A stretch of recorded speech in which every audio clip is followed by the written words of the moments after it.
आखिर 1965 से नंदा देवी में क्या राज दफन है और क्या था अमेरिका का खुफिया मिशन? क्या है इसका लिंक भाभा और लाल बहादुर शास्त्री जी से? आइए जानते हैं।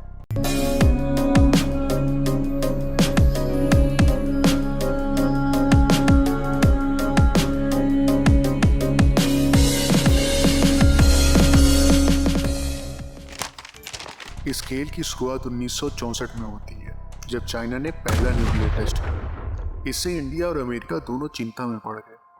अमेरिका के पेंटागन में चीन की परमाणु गतिविधियों पर नकेल कसने के लिए एक सीक्रेट मिशन की शुरुआत हुई, जिसमें इंडो तिब्बत बॉर्डर पर एक पावरफुल लिसनिंग डिवाइस रखा जाना था, जो रेडियो सिग्नल्स की मदद से चाइना के न्यूक्लियर प्रोग्राम को ट्रैक करने में मदद करता, और इसे एक अच्छी हाइट पर रखा जाना जरूरी था। और इसके लिए नंदा देवी को चुना गया, जो इंडिया की सेकेंड हाईएस्ट पीक है और 25,640 फीट ऊंचा है। 1962 में इंडो चाइना वॉर के बाद भारत के लिए भी यह बड़ी चुनौती थी। इसलिए इंडियन इंटेलिजेंस ब्यूरो और CIA ज्वाइंट मिशन करने के लिए निकल पड़े और ऑपरेशन का नाम रखा गया था ऑपरेशन हैट। लेकिन 56 किलो की इस न्यूक्लियर डिवाइस को नंदा देवी तक ले जाना आसान नहीं था। इस डिवाइस में जो न्यूक्लियर फ्यूल जनरेटर था, वह हिरोशिमा पर गिराए गए बम के आधे वजन का था। 200 लोगों की टीम इस सीक्रेट मिशन से जुड़ गई थी। अक्टूबर 1965 में टीम नंदा देवी के कैंप 4 पर पहुंच गई, जो करीब 24,000 फीट ऊंचाई पर स्थित है। इस दौरान अचानक मौसम काफी खराब हो गया।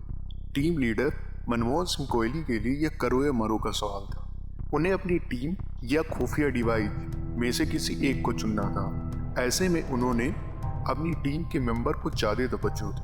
आखिरकार टीम को मिशन अधूरा छोड़ना पड़ा और वापस लौटना पड़ा। परमाणु सहायक शक्ति जनरेटर मशीन और प्लूटोनियम कैप्सूल को कैंप 4 पर ही छोड़ना पड़ा। इसके एक साल बाद 1966 में एक बार फिर मिशन को मुकम्मल बनाने का प्रयास शुरू हुआ। मई 1966 में पुरानी टीम के कुछ सदस्य और अमेरिकी न्यूक्लियर एक्सपर्ट फिर नंदा देवी पर्वत पर डिवाइस को खोजने के लिए निकले। यह तय किया गया कि खुफिया डिवाइस को कम ऊंचाई पर स्थापित किया जा सकता है। डिवाइस की तलाश में टीम नंदा पर्वत के कैंप 4 पर पहुंची, लेकिन जब वहां तलाश शुरू हुई तो ना तो डिवाइस मिला और ना ही प्लूटोनियम। एक्सपर्ट्स का मानना है कि प्लूटोनियम के ये कैप्सूल 100 साल तक एक्टिव रहते हैं।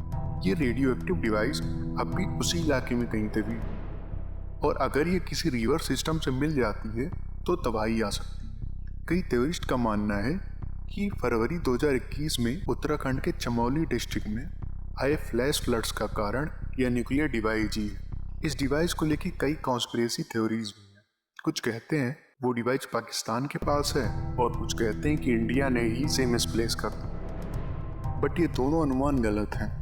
1965 के 12 साल बाद 1977 में CIA और IB के इस सीक्रेट मिशन का पहली बार खुलासा हुआ।